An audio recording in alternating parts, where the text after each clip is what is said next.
Hi again. Thank you for joining me on the Third Eye of Providence for another episode of The Fool's Journey.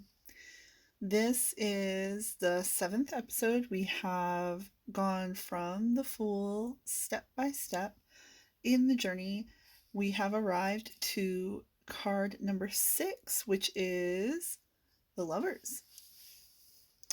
Again, this is the Robert Hansen's Tarot, which is the main focus of this study. And this is a deck that can be read in reverse, so I'll go into the details regarding that. I have the twin tarot here to compare side by side. The positive and the negative aspects of the Lovers. And then I'm going to start off by reading you the descriptions here from the Complete Book of Tarot, a comprehensive guide by Anthony Lewis. So, let me show you the illustration in this book. You have another version of the Lovers here. Good glimpse. This says the Lovers card is about choosing how to plow your fields, which of course is a sexual innuendo. This card, number 6, the Lovers, is connected to Gemini, the twins, which is the air sign ruled by Mercury.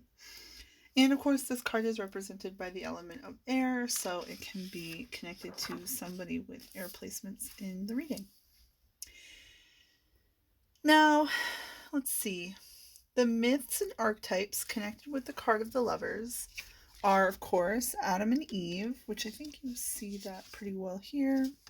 Certainly here, this is very Adam and Eve. You see the tree behind her bears the fruit, and the snake behind him is, and then we have the angel above. So it says, again, the other myths connected with this card would be Eros and Psyche, Cupid's arrow, Abelard and Heloise, Romeo and Juliet, Dante and Beatrice. It's also connected with the lover, Don Juan, or Casanova energy. Now, in traditional versions of the tarot, going back to 1888, when this card appears in a reading, it would symbolize to the reader, this is about trials surmounted, proof, and wise dispositions. In the reverse, when the Lovers comes out in this position, it would represent unwise plans or failure when put to the test. In the Rider-Waite, this card would represent love, attraction, beauty, trials overcome. And in the reverse, it would be about failure, foolish decisions, and frustrated marriage, and contrariities. Oh, weird, hard word to say.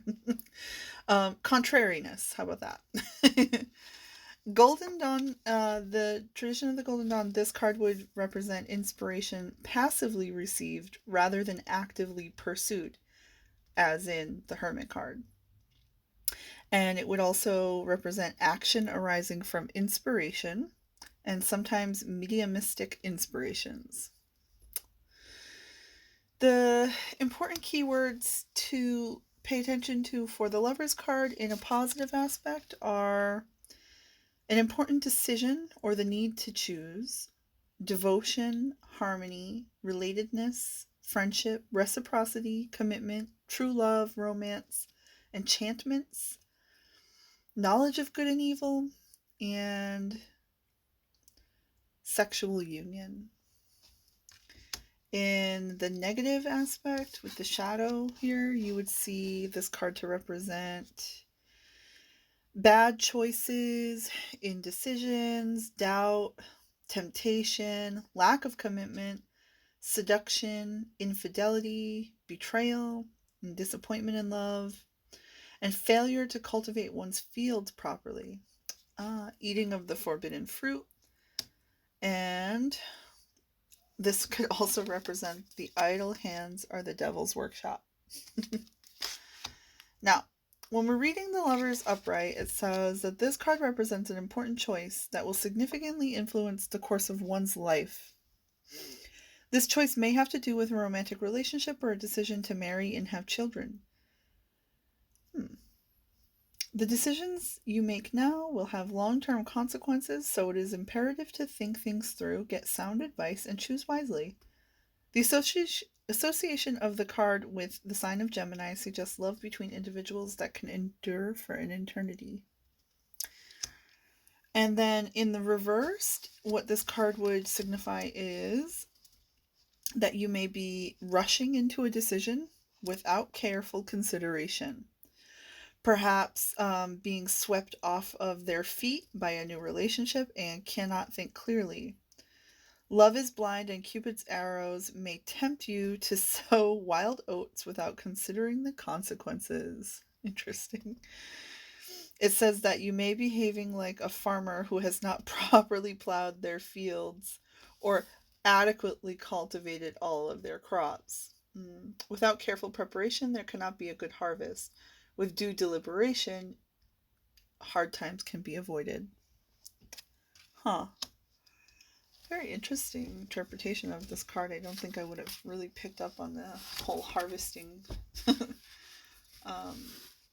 symbolism here with these. So, getting into the Robert Hansons, we see the embrace of the two lovers. Again, the angel is very important. Typically, we will see Cupid or some kind of angelic force represented. There's the, again, as above, below, hand symbolism. And the embrace is really important. This signifies the union. Something else you'll see in this is that he's actually grasping her hair. Now, this is like a lock, like to be wedlocked, if you will. A hand fasting ceremony or something like that. There's a lot of divine energy behind them, representing positive. This is like I would say that this card would be encouraging in a reading. Definitely a positive card to get, but of course, with the all positive cards, it's like this is a choice. There's something that needs to be created, or a decision that needs to be made from this. Let me see. So in this card, I think you'll notice the stark difference is that these people are naked. And the thing that is important to recognize about this is that's the vulnerability. There's an equal exchange of energy happening here. Cupid is very entertained watching this situation. There's the lovebirds in the corner. Harmony and divine happening behind them. Beautiful flowers here. A bee representing prosperity in the symbolism of the bee. So this would be a positive omen to receive. And this would be talking about, again, reciprocity, vulnerability. See how they're gazed. It's a very enchanted card. And then you'll notice a stark difference in the negative polarity, right? They went back to wearing clothes. They're no longer engaged in this equal exchange of energy. They're no longer this is about going separate ways.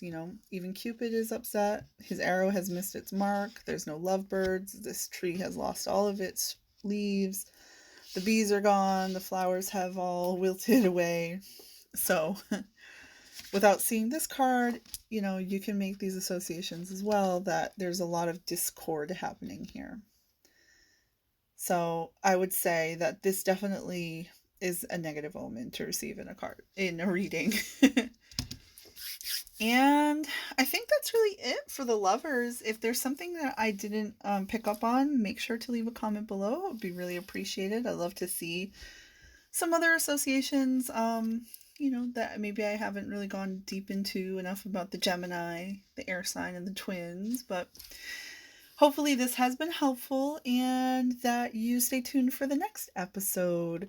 If you haven't gone back and checked out my other episodes, make sure to hit that subscribe button. You'll get the notification when I post new ones, and you can easily just click the save of the playlist and view them at your own time. Thank you guys so much for your support.